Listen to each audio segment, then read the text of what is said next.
Hola, ¿cómo estás? Espero que estés súper bien. This is Tamara Marie, host of the Learn Spanish con Salsa podcast. Now, before we jump into this episode, I wanted to let you know about a special opportunity that you're definitely going to want to take advantage of, especially if your goal is to become fluent in Spanish. For a limited time only, my team is opening the doors to listeners of the podcast to take advantage of a free language coaching session. Now, in this session, it's not just we're teaching you about verbs or grammar, but we're really going to do a deep dive into what are your goals for learning Spanish, assess where you are on your journey to fluency at the moment, and help you map out a 90-day plan for how you can get to fluency. So we are going to help you take your Spanish to the next level, whether you're afraid of speaking Spanish or you just get a little bit nervous when you're talking to native speakers, or maybe you've got some of the basics down, but you really know that you struggle with getting your Spanish to flow and your listening skills aren't up to par. Whatever it is, even if it is a specific grammar issue, we will help you map out how to tackle that. And normally these sessions do cost, so we are offering a few slots for free. There are limited spaces available and they'll only be open up through the end of the month. So make sure you sign up. Go to SpanishConSalsa.com/coach. That's SpanishConSalsa.com/coach to book your free language coaching session where we will help you map out a 90-day plan to get to Spanish fluency. Okay, let's get started with the episode.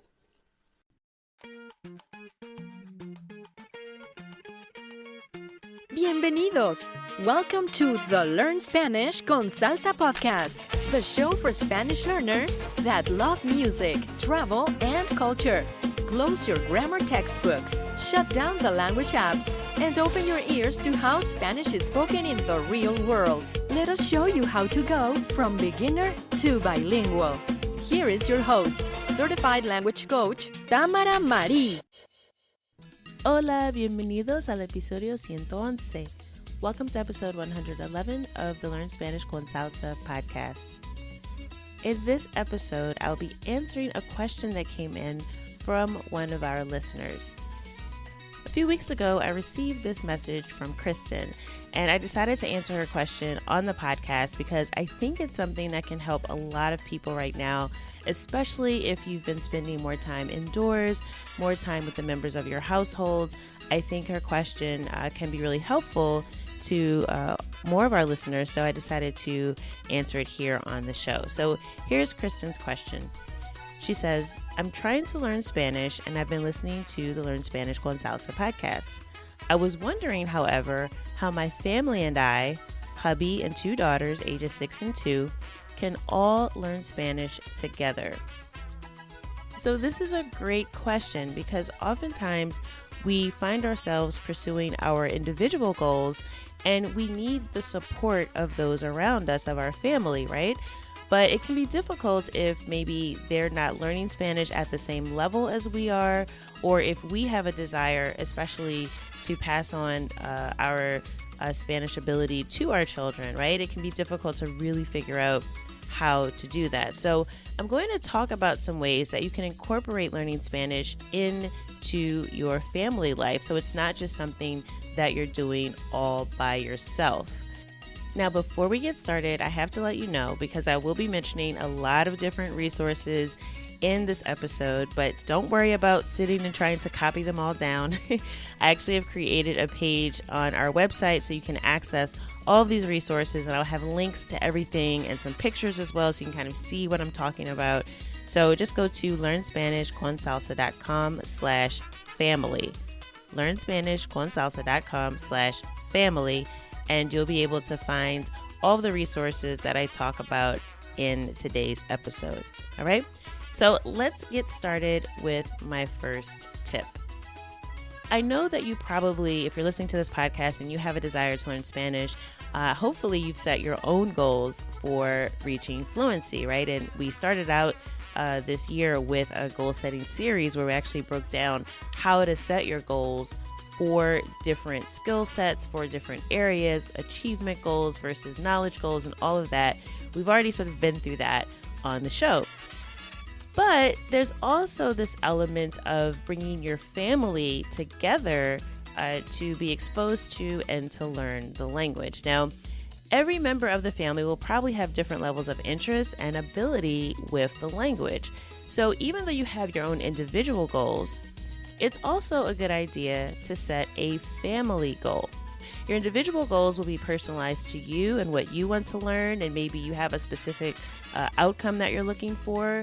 You'll want your family goals to be a little bit more flexible, and you want to focus it on things that you can do together as a family. So these goals might be a little bit less intense than your personal goals, but they're going to be things that you can do all together as a family. So it could be something as simple as we will have a conversation in Spanish during breakfast on Sundays, right? So that's specific enough that you know when it's going to happen, exactly what you're going to do, but it also doesn't really lock you into, learning a specific topic. It's just more of having a conversation during breakfast. So it gives you a little bit more flexibility so that you can incorporate all members of your family. And I think that's important for family goals because, again, you may be dealing with different levels of proficiency, so it can be difficult to set a goal that's too specific. But you do want it to have a little bit of structure around it so that it's something that you can do together. Another option, you could choose to maybe watch a show together in Spanish. But this is something that you can all do together, and depending on your level of proficiency, you'll all get different things out of it. And also you can use certain things to help, like you can use the subtitles or captions if you want to make it accessible to someone in the family who may just be starting out. And now, again, also depending on the age, right? You mentioned, Christen, that you have a 6-year-old and a 2-year-old. So we'll talk about some ways to incorporate the children into learning as well. But I think watching the show together, again, something that's family friendly, can definitely be an activity that everyone in the family can enjoy. And another thing you could do is just choose to have a family game night in Spanish. So maybe you can set a goal that every Saturday night we'll have a family game night in Spanish. And there are so many different fun games that you can play, and I'll give you a list of those coming up in a second. But I just wanted you to get the idea of setting a family goal, something that you can do together as a family that will have you using the Spanish language and exposed to the Spanish language, and it's something you can all do together. So I would focus on that for your Spanish family goals. And, you can decide on what you want that to be. It might be that you all decide to plan an outing to a restaurant, in the future and say, okay, we're all going to order our favorite food at this Mexican restaurant or at this Peruvian restaurant, and kind of go through that exercise and practice on your own at home. And then when you all go to the restaurant, you can all be prepared to order your food in Spanish. So that's something else you can do. Again, think about activities you can all do together, something that's not going to be too difficult for those in your family who are at more of a beginner level. And even if you're at a beginner level, right, these are all things that you can focus on and grow together in your skill of speaking Spanish. So first thing is to set a family goal. The second thing you can do is just make your household Spanish friendly, so to speak. And one way you could do that is by just playing music in the house and listening to music in Spanish. Now, obviously, this is Learn Spanish con Salsa, so I love salsa music, also other music from the Caribbean, but you can pick whatever type of music you like and just have it on while you're, preparing meals, while you're doing things together as a family, and just sort of having that ambiance of hearing the language in the household is really something that can start to set that environment to be friendly to the language. Now, for your 2-year-olds, I would also recommend finding some children's songs and nursery rhymes in Spanish. I know when, years ago, when my son was a baby, there's a CD that I actually bought. So I'm kind of dating myself because I guess everyone uses like MP3 files now. But I had a CD, and it actually had the lyrics in the CD cover in the little booklet. But it was all nursery rhymes that are used by, Spanish-speaking children. It wasn't something designed necessarily for language learners, but they were just all different nursery rhymes. And I used to play those in the car on the way to preschool and things like that. So I would recommend finding some children's songs, and again, just playing those for the 2-year-olds and having those on during playtime in different parts of the day, maybe during meals, to play some of those nursery rhymes. Now, this is also good for you and your husband. So as parents, you will start to hear some of these songs and you'll start to sing along, and you'll learn some vocabulary as well. Now, some of it obviously would be, nursery rhyme vocabulary that won't be super helpful, but it will definitely help you with your pronunciation because you'll start to get used to the sounds of Spanish as you're singing along with your 2-year-old. So that's something you can definitely do. And also there will be some vocabulary in there that is useful. So just kind of use this as an exercise to get your 2-year-old involved. Your 6-year-old might also listen, probably not be as interested in nursery rhymes as a 2-year-old, but it's just a way to, again, get that exposure for everyone in the family. And it's something that you can all do together. Now, I will say the most basic song to start with is the alphabet song. Okay, so that will definitely be appropriate for your 2-year-old and for your 6-year-old. And it will also help you and your husband as parents to really get your pronunciation right, because I always recommend that you start with getting the sounds of Spanish correct from the beginning. And listening to the alphabet song is something you can all do as a family, and you all need to learn the Spanish alphabet and really focus on getting those sounds correct. So just kind of make playing music in Spanish a part of your daily routines. Now, the third thing I recommend is to read together in Spanish. Now, for your 6-year-old, and as your children start to get older, you can get the Spanish version of books that your children already have read in English. And this could also apply to you and your husband. So as parents, even if you have a favorite book that you've read in English, I would encourage you to find the Spanish version of that book, and that'll be something that you already kind of have an idea of what's happening, so you won't be trying to figure that out as much, and you'll be learning more vocabulary because you already have context because you know the story. So finding those Spanish versions of books that you already know in English, and just have a time where maybe the whole family just sort of reads together. Now, you can all be reading your own individual books in Spanish, but sort of have that reading time set. I know for my son right now, he's actually reading Diary of a Wimpy Kid in Spanish because he really liked the English version. So he has the whole series in English, and in Spanish it's called Diario de Greg. So he's been reading those as well. So I think that that's a great way as your children get older and they develop an affinity for different types of books that you can find those in Spanish. Now, another great way to implement this is to really get the audio version of the books as well. So if you get the audio book and you're reading along, you really start to understand how, again, the pronunciation of the words, the intonation, and listening to a native speaker. So I definitely recommend the audiobook if you can find it. A lot of things are available. And again, I'll include a link in the show notes page, learnspanishconsalsa.com/family. And I'll give you a link so that you can find some resources so you can match up sort of the audiobook with the written book. But I still recommend getting the hard copy, right? You can do ebooks as well, but having that physical book I think is good, especially for your children as well. Now, another way you can incorporate reading into your family activities is to read bedtime stories in Spanish. So hopefully you're already reading to your children at night and that's part of your evening routine. And there are several bilingual children's books for bedtime. And again, I'll include a link to some that I know, but you can search as well online and find some resources for some bilingual children's books. Now, the reason why I say bilingual books and not just the books that are only in Spanish is because depending on your level, you might not be able to follow along with a book that's 100% in Spanish. So if you're also a learner, I think the bilingual readers are really good because you don't have to sit there as a parent and go, oh, babe, I don't know what that means as you're reading the book. You can just kind of look over at the translation and you can learn together. So, again, it's a learning process for the both of you. I also like, there's a series of bilingual books for bedtime that also come with the audiobook. So again, I'll include a link to that in the show notes as well. But I think those are all some great ways that you can incorporate Spanish language into reading time for the whole family and increase everyone's exposure. Now, the fourth thing I recommend is to play games. So I mentioned that at the beginning. If you're going to say, look, our family goal is that on Saturdays we're going to have game night and maybe we play games for half an hour or so in Spanish because, maybe you don't want to do the whole game night in Spanish. It might be too much for your family. But this is definitely something that you all can do together. And again, probably more for your 6-year-old. For the 2-year-olds, it might be harder for them to be as engaged in a game like this. But it's something they can still sort of be around and sort of hear the family having these conversations in Spanish. The first game I recommend is a game called Table Topics. And this is really just a card deck. It's like flashcards of questions that you can ask to really get a conversation going.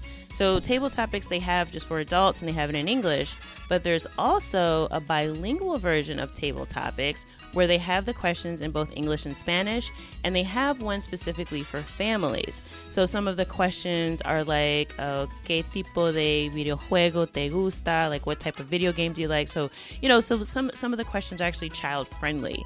So I definitely recommend checking that out. Again, I have a link to that on the show notes page, learnspanishconsalsa.com/family. But it's a great way to sort of get conversation going. This could be something you do during mealtime. So during dinner or lunchtime, you can just take out a few cards and have a quick conversation in Spanish. Another game that you can play that you're probably familiar with is Scrabble. And there is a Spanish version of Scrabble. So this is a great way to kind of build your vocabulary. You can probably play with the dictionary out if you want to make it more of a learning opportunity and not a strict Scrabble game. But it's a great way to sort of get your brains thinking about new vocabulary and how you can use it when you're playing Scrabble. Another game very similar to Scrabble is called Bananagrams. And Bananagrams, again, they have a version in Spanish. It's very similar to Scrabble, but instead of putting the tiles on a board, you can sort of make your own board, right? Everyone in the game sort of has their own section, and they make as many words as they can. And then, there's some other steps to it as well. But just the basic idea is very similar to Scrabble, but it's more like individual coming up with words. And you can change the words around. So it's a little bit more flexible than Scrabble. So it might be something good to try with your 6-year-old. Scrabble might be a little bit more appropriate as they get older. There's also Monopoly in Spanish. So you kind of get the idea. You can look for any game that your family really loves and look for the Spanish version. But there is a Monopoly in Spanish, and I would recommend Monopoly Junior in Espanol. So your children are going to be learning how to count, in Spanish. They'll be learning how to deal with money. And you can get the junior version so it's not as, intimidating, right, as playing a full Monopoly game. So those are just some examples of some games you can play around the house, and that's something you can do as a family game night. The fifth thing I recommend is that you can turn mealtime into Spanish time, right? And not just sort of as you're eating your meals, but you can actually find a recipe online in Spanish, and you can make it together as a family. And this is something really almost everyone can help out with. Even your 6-year-old, even if you don't want to have them over the stove, they can help you measure things. They can help you read the recipe and find things. So this is a way to increase your exposure to the language and your vocabulary as well. You also might find maybe a cooking show or a video on YouTube that's in Spanish that you can watch together and follow along, so that you can pause it and kind of follow along with the directions, which is really good because you're watching someone else do something in Spanish and you're following those directions, but you have all of these visual cues so you won't really get too lost. And on some videos, you can also turn on the subtitles there and the captions as well if you need help with getting the translation. So that's something you can do together as a family. Make a meal. It can be your favorite meal, so you already kind of know what the ingredients are, or you can try out a new recipe, maybe a dish from a Spanish-speaking country. I know one site that I like is Cocina Dominicana, which has bilingual versions of all of their recipes, so they have them in Spanish and English. Some of the recipes also come with videos, and you can really sort of follow along there. And again, since it's already bilingual, you'll have the translation and you won't have to worry about getting the wrong thing from the store. So I really like Cocina Dominicana, but you can look for any type of food that you like and just kind of follow along and cook it together in Spanish. My last tip is really just to keep it light and have fun. When you're together as a family, you don't want to turn it into study time necessarily, right? You want it to be a fun way to expose your children to the language and things that you can do together. And because it's family time, I really think that it's important that it's something that you enjoy doing. So keep it fun, keep it light. There's one thing that you can do around the house, and this is actually a challenge we had in our Spanish con Salsa Fluency Club within our membership a few months ago, is we actually had this challenge called the Post-it Palace. And what that is you just sort of take some Post-it notes and you write the names of some objects that are in your house, right? You just maybe select a room like the kitchen, your office, the bedroom, whatever it is. And you write about maybe 5 to 10 different words that you don't know, right? And you paste it on that object so that you can now associate it with what that is. So for example, let's say you don't know the word for stove and you're in your kitchen. You go, okay, let me look that up. Okay, estufa. and you write it on a Post-it note and you put it on the stove. And then you look up microwave and you say, okay, microondas, and you put microondas on a Post-it and you put that on your microwave. And you have that around the house. And that makes it a way that you can remind yourself of like what this vocabulary is, and they're things within the household. So they're definitely things you'll see every day and maybe things that you'll use every day. And a fun game you can play with that, like everyone in the house can sort of select 5 things that they don't know the names of, right? And look it up. And you can just sort of ask the question around the house, ¿Qué es eso? Like, what is this? ¿Qué es eso? And you can just pick up random objects. And it's a great way to really build your vocabulary and try to make it a little bit fun too, and get the kids involved. And it could just be something that you do. So you can pick up a cup and say, ¿Qué es eso? Eso es una taza.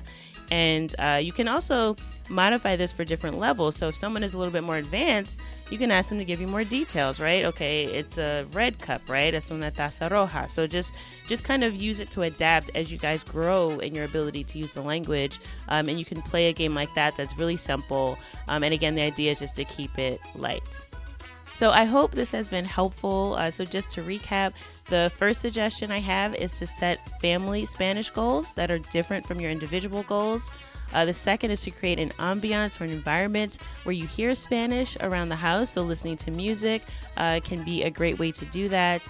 Next, you can read together and listen to audiobooks as well, and have bedtime in Spanish and use bilingual books to do that with your kids. You can play games as a family in Spanish. You can try making a recipe together, and this is something you can do husband and wife, or with the kids as well, either way, but it's definitely something you can do together as a family. And you can play the game ¿Qué es eso? Around the house. And again, just keep it fun, keep it light, enjoy each other as a family, and enjoy your exposure to the language.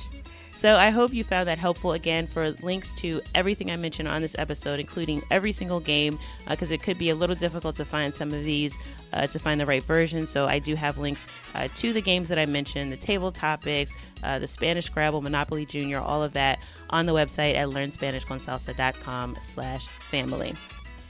So that's it for this episode of the Learn Spanish con Salsa podcast. I hope that something you heard today has helped you go one step closer from Spanish beginner to bilingual. Hasta la próxima. Thank you for listening to the Learn Spanish con Salsa podcast at learnspanishconsalsa.com.